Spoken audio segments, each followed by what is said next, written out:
This video is proudly sponsored by Gamersgate.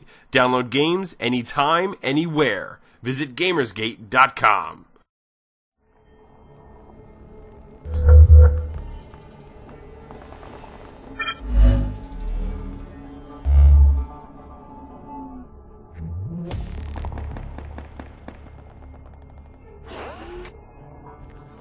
Welcome to Elder Geeks, Elders Speak. Today is Wednesday, July 11th, 2012. My name is Randy Yasenchak. I'm the editor of ElderGeek.com. Got some pretty interesting news to cover today, so pay attention because a lot of this stuff might change the way you look at video gaming over the next couple of years. Today in the background, you're going to be watching some gameplay footage, more from Ghost Recon Future Soldier. Either going to be the single-player version of it, me playing it, or it actually might be some co-op footage from Patrick and I playing it together. I'm not quite sure yet. I haven't put the footage together yet for it. But I kind of want to get into the news right away because a lot of these are pretty big, and I really want to hear a lot of your discussions on them because honestly, these are all pretty big stories. But let's start from least shocking, and we'll work our way up to the most shocking, or the most important, so to speak. CBS actually came forward today in an article on Variety saying that they are going to be adapting the Deus Ex series into a movie. Now, this seems to be... I don't know. There seems to be a new resurgence in video game movies. Hollywood is trying it once again. We just found out yesterday about the Assassin's Creed movie coming along this way, and then now Deus Ex movie going to be coming out as well. And of course, these are the two story-heavier type video games that have come out over the past couple of years, and so I think they make good candidates for movies. But again, I'm not hopeful for either of them. I think actually both of them would do much better as miniseries as on TV. So whether it be, I don't know, FX or Sci-Fi or pretty much any of the cable networks, I think would do a much better job of it. But it looks like Roy Lee and Adrian Ascaraya are going to be producing the film. So keep your eyes out for that. It'll be interesting to see if it actually comes to light or not. I'm assuming at this point, if they've already got producers attached to it, that it's probably going to happen. It'll be interesting to see who they get to cast as the main character.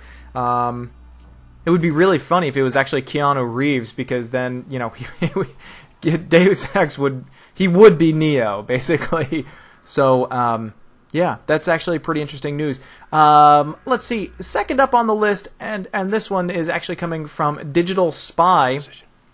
According to Katsuhiro Harada, one of the producers of Tekken, or the Tekken series producer, he has come forward and basically said that the Wii U processor speed is pretty low compared to the PS3 and the Xbox 360. He's saying that it's not hurting the visuals so far on the upcoming Tekken game that is coming out for it, but he is saying that they basically had to do some creative workarounds to get the maximum usage out of a low voltage processor. So I don't know. The Wii U, once again, Nintendo could have set themselves up to crush the competition, and I don't know, with all these stories popping up about it not being a faster processor, about it not having as good of graphics capabilities, etc. That's not. It's one thing if they actually matched the current generation's worth of hardware. They should have surpassed it by far, but I don't know. It'll be an interesting future for the Wii U. That's all I'm going to say. I don't want to see the Wii U fail. I want to have the video game market to be competitive and open and have a lot of options for gamers to actually buy from. So I want to see the Wii U succeed. I like seeing new tech, but I don't know. A lot of these articles popping up really seem kind of damning for the Wii U early on. Speaking of competition, I think I wanted to save this one for last, but I'm actually going to toss this one up next. In case you haven't seen it, this one is actually a really big story. Kickstarter started not too long ago, I think actually yesterday or today, for the Ouya, or it might be the Ouya. It is a new kind of video game console. That is what they're plugging it as. They're labeling it as an open development console so that anybody can make video games for this open development console. They want it to actually appear on televisions, they want it to have a very net-friendly experience, and they want to build it on the Android system. So it will be interesting to see what comes of this. Now, here's the big part about this news. It's passed. Out of what they wanted was, I think they only wanted like $800,000 or something like that, or $900,000. They actually, at the time of me recording this, they have $1.7 million out of their $950,000 goal. At the time of this recording, they have $1.7 million to develop this thing. That's good news and that's bad news. It's awesome news that they reached their goal, and there's potentially going to be a new console on the market, potentially. The bad news is, consoles, when they don't come from an already established company. Nintendo was an established company before they made the NES. Microsoft was an established company before they made the Xbox. They were a very well-established company. Sony was a very well-established company as well before they made the PlayStation 1. Even Sega had holds in other places. I don't see this console doing that well. I want it to do well, but I don't see it doing that well, and here's the reason why. Take a moment and just go watch our video that we put out a couple of years ago for the history of video game consoles. It has like pretty much all of the video game consoles all the way up until like the DS, I think, or maybe even like the DSL or something, or the DSXL or whatever the shit it's called. There are dozens of consoles put on the market all the time, and not many of them do well. And even some consoles with some decent backing don't do that well either. I know a lot of people are going to be really excited about this, but only a $1 million development fee for a home console leaves me a little bit dubious. I don't know. I'm not saying that only the big dogs can win in this race, but they are an underdog, to say the least. It will be nothing short of a miracle if they, I don't know, if they actually come forward and become a successful console on the market. Now, the other big thing is they're actually saying that they welcome hackers, and they welcome people who are being innovative with their system and everything like that. This kind of thing will never fly.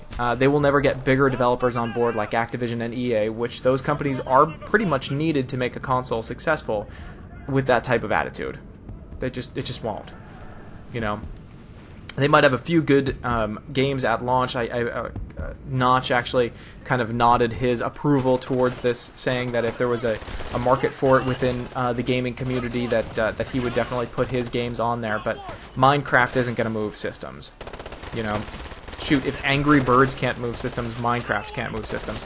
I mean, my Roku at home can play Angry Birds, but that doesn't make it a video game console. Now, that's not me crapping on this. Again, I think this is a really cool idea, but really need to see it closer towards the end. I mean, here's another example of a console that pretty much failed on live, and that was coming from a very big backed company. You know, here's a company saying, here, we'll give you this console that can run PC games at top settings, and you don't even need to buy a thing that just requires a fast internet connection. And it's not doing that hot. It's okay, it's still there, but 99% of gamers aren't really accepting it as a legitimate source for playing games. Most hardcore gamers. I would even say that most core gamers. And even casual gamers, I would say that most casual gamers don't even know what the hell OnLive is. So it is a big uphill battle for the Ouya. Moving on to the final little bit of news, and this is going to be it for me today, because I think this is actually a pretty big one, and this actually ties into the Ouya story. According to the worldwide technology director, Julien Merceron of Square Enix, he actually came forward in an article and in an interview on Games Industry International, saying, and I quote, "We have Sony and Microsoft talking about this generation lasting 7, 8, 9, or even 10 years, and it's the biggest mistake they've ever made." I agree. I think this console generation has officially gone on long enough, and I actually said this after we saw E3. I was shocked and really displeased to see that Microsoft and Sony didn't even announce their next consoles. I know people are really happy with their PS3s and their Xbox 360s. That's fine. If they just announced it, that console wouldn't even be out until next year at the absolute earliest. Next year around Christmas time, around holiday time. So the fact that we are literally going to be sitting on our PS3s and Xbox 360s for another 2 years at least really means a lot. I mean, this is officially now a roadblock in development for game makers. And I just read this article the other day, and I don't have a link to actually share with you guys, but they're actually basically saying that PC gaming has gone up like 200% practically, because people are wanting a better graphical experience, and they can't find it anymore on consoles. They're seeing a better option on PCs. PCs are making a big upswing in console sales. I think we're down like 27% or something, according to the article. Don't quote me on that one. That's not an official story for today. That's just me kind of chatting with you. But this statement from Square Enix really ties in with the Ouya story, because here are gamers basically coming forward and saying, okay, we want a new console. And Sony and Microsoft aren't really giving it. Nintendo is, but again, no one really knows what to think about the Wii U. There's a lot of people that are really excited about the Wii U, and unfortunately, I hate to kind of say this and point at people and say you're a fanboy, but I'm only really finding the diehard Nintendo fans to be super excited about the Wii U. I can't say I've really chatted with anybody that said, yeah, boy, the Wii U is going to be a slam dunk. I wish that was the case, but it's not. I think it will be successful. I think people are definitely going to be buying the Wii U because they want to play their Marios and their Zeldas and their Metroids. But aside from that, I can't see a lot of people getting super excited about it. I kind of dig it because I think it'd be neat to be able to portably play my games anywhere in my house on a handheld device like that. But I don't know. I think there's other ways to achieve that technology. Anyway, that's interesting coming from Square Enix, saying that. I don't want to put words in their mouths, but saying that this console generation is basically bottlenecking. So there you have it. I would love to hear everybody's thoughts on that. I want to hear what everybody thinks about this adaptation, this film adaptation of Deus Ex. Do you think it has a shot in hell of actually going anywhere? What do you guys think about the Wii U? Do you think it's actually going to be going anywhere? I don't think I've ever really heard any of your thoughts on that. If you think it's actually going to be as wildly successful as the Wii. And, what are your thoughts on the Ouya? And, what are your thoughts on what Square Enix had to say? Anyway, as always, if you have any questions or comments, please feel free to send them to info@elder-geek.com. You can follow me personally at Randy Yasenchak on Twitter. You can follow eldergeek.com on Twitter at eldergeek.com. Of course, we're here on YouTube, Facebook as well at eldergeek.com. And, of course, always hit up on our main site as well at elder-geek.com. Thanks so much, everybody, for tuning in. I'll talk to you all tomorrow.